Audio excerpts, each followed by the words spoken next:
What's up mga katuka? It's VLA Game Farm Vlog and welcome back again to our YouTube channel. So for today's video mga katuka, ipapakita na namin sa inyo yung mga materyales na gagamitin natin for early bird breeding season at syempre para sa pahulugan system natin.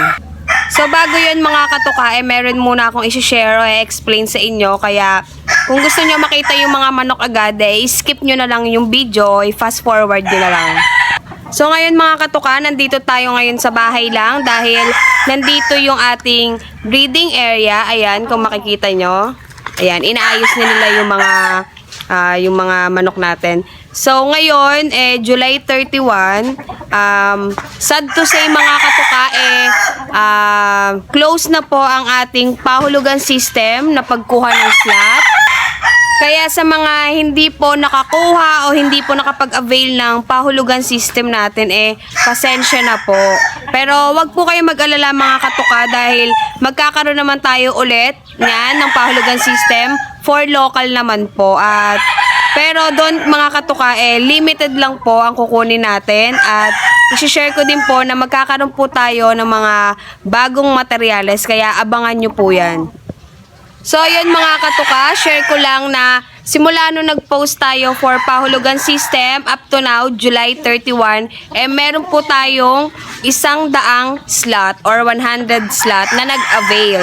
So 100 slot na nag-avail, ang pinakamaraming in-avail ang trio natin na may free pullet at yung pair natin, no. So ayun, ang dami nag-avail ng trio natin plus 1 free pullet. Dahil nga siguro ang daming gustong magsimula, kita nyo naman mga katuka, trio plus 1 pullet natin o parang quadro na din, 20,000 only. Ang mura-mura 'di ba mga katuka, sa halagang 20,000 magkakaroon ka na ng pangmateryales na may quality manok na inavail natin halos sa mga sikat na game farm. So ayun mga katuka, nagpa-free pullet talaga kami o ginawa na nating kwadro yung 20,000 dahil nga para talaga yon sa mga magpapaship dahil karamihan sa mga sumali sa atin mga OFW at may mga talagang malalayo. Kaya para sulit naman yung shipping fee na i-avail nyo. Kasi mga katuka, yung shipping fee natin o yung box natin is dapat is double box. Pero alam ko naman kay shipper is pwede naman yung isang box lang. So, kalahati yung babayaran natin. Example is sa Ilocos po, 2.5 po ang shipping doon. So, 2.5, double box na po yun mga katuka. Kung talagang isang manok lang talaga yung in-avail nyo, kuwari isang battle stag or isang pullet, kung yung 2.5 na yun, i-half na lang natin yun. So, 250 yon mga katuka. So, si shipper po natin is by land po yon at meron po tayong by plane din. So, pinakamahal na by plane natin is 4,500 per double box mga katuka. So, wala tayong dagat or barko. Talagang by plane lang si shipper. At sasabihin ko po sa inyo mga katuka na yung price po natin sa shipping is kay shipper po na price po yon, hindi po sa amin yon. Wala po kaming dinagdagdan o binawas. Kaya sa mga magpapaship dyan, mga katuka, siguraduhin po natin na meron din po tayong budget o mag-ipon-ipon na din po tayo na pang shipping fee natin dahil hindi po namin sagot yan mga katuka dahil kayo po may sagot dyan sa mga nagtatanong. Hindi po tayo free shipping mga katuka. Kaya sa mga magpapaship dyan, huwag po kayong mag-alala dahil sisiguraduhin po namin na yung ipapadala po namin sa inyo is syempre quality at magugustuhan nyo talaga. So, dahil hindi nga kayo makakapunta dito, pwede po tayong mag-video call para makita nyo po mismo yung manok na i-avail nyo.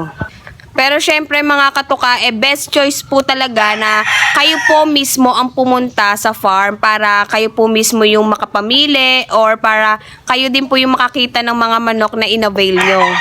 Dahil syempre mga katuka, gusto naman po namin na umuwi po kayong masaya.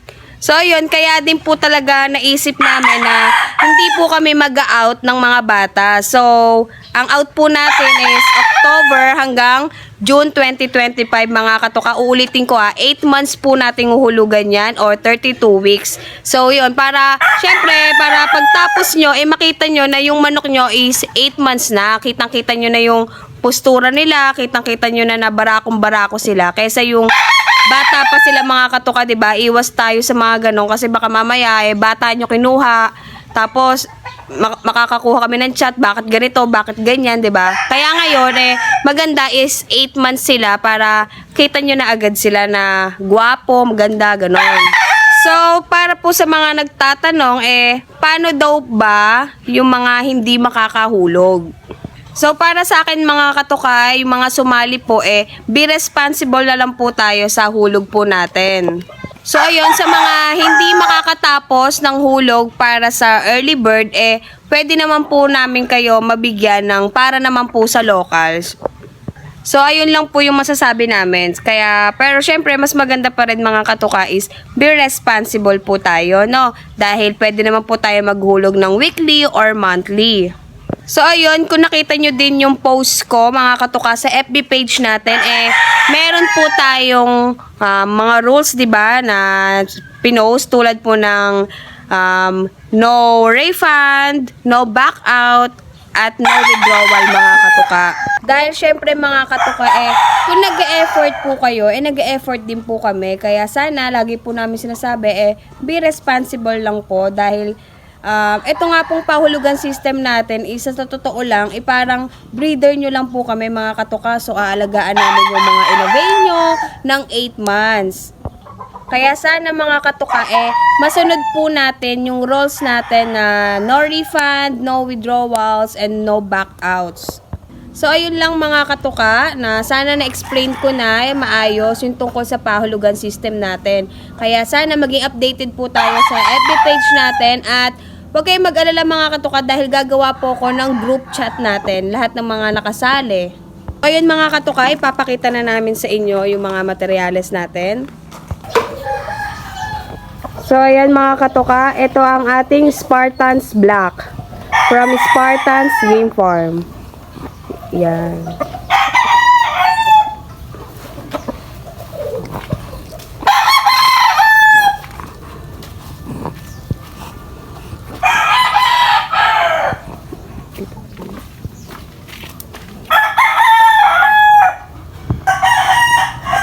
Ito naman po ang ating False Spark Gray.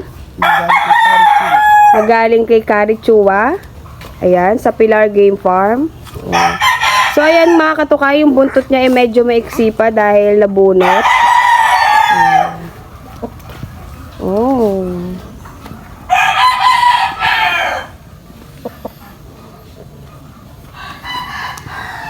Ayan. Ito naman po ang ating Smart Bulik from RGM ni Magbalon.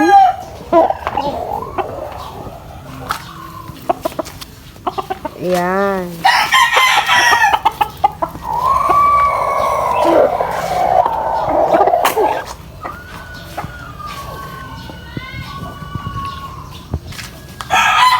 Ito naman po ang ating lemon. Duke Halsey Lemon from Mount Banahaw. Ayan.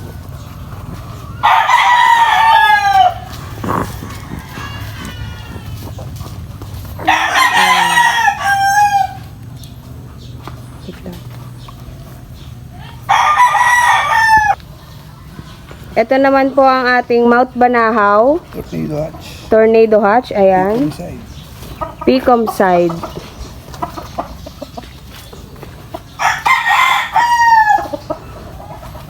Oh. Picture. Ito naman yung Mount Banahaw line natin. Tornado hatch. Straight comb family. Ayan.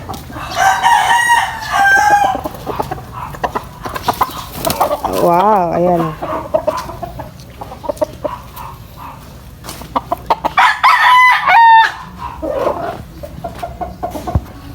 Ito naman yung Mount Banahaw line natin, SBR. Ayan. Medyo against the light lang ang ano nito, makakatuka, kaya medyo madilim, pero ayan, maganda yan. Oh.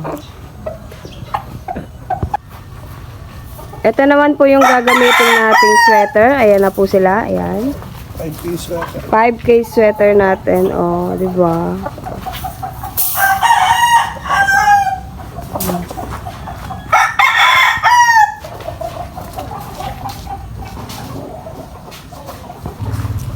Ito pa yung isa nating 5K sweater na galing kay Pau Malbar. Kay PTM. Ayan. Nag-avail din tayo doon. Ayan ang mga katuka, oh. Against the light pag dito, pero yan, oh. Ayan yung kulay talaga nila. Ayan. Oh. Ito naman mga katuka, yung 5K sweater ni Red. Ayan. Ng Red Game Farm. Ang dami nag-avail din sa atin yan. Ayan mga katuka, oh.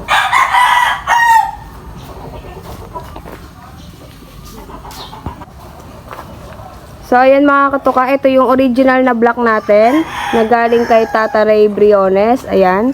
Nag-aanak talaga ng magaganda yan. Lugod na siya mga katuka. Yung round head natin mga katuka nasa farm dahil naglulugon. Ayan. Pero gagamitin din yun. Pero gagamitin natin yan syempre. May mga nag-avail din nun.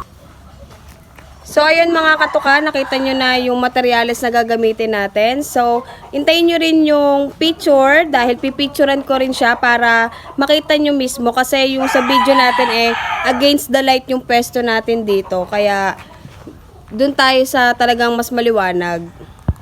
So, ayun mga katuka, please don't forget to subscribe dito sa ating YouTube channel at syempre sa ating Facebook page at TikTok, VLA Game Farm. Bye!